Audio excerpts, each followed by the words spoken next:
समतेचे एक फुल जन्मले विषमतेच्या राणामध्ये. दीडच दिवस शिकले शाळा, पण नोंद इतिहासाच्या पानामध्ये. सारं आयुष्य खर्ची घातलं तुम्ही समाज प्रबोधनासाठी.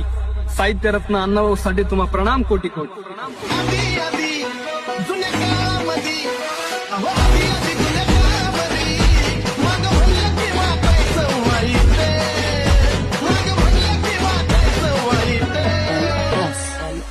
पण आता माग माझी कोणच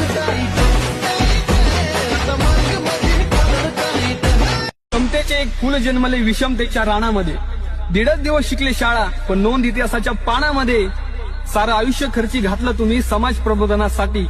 साहित्य रत्न अण्णाभाऊ साठे तुम्हा प्रणाम कोटी कोटी. जुन्या काळामध्ये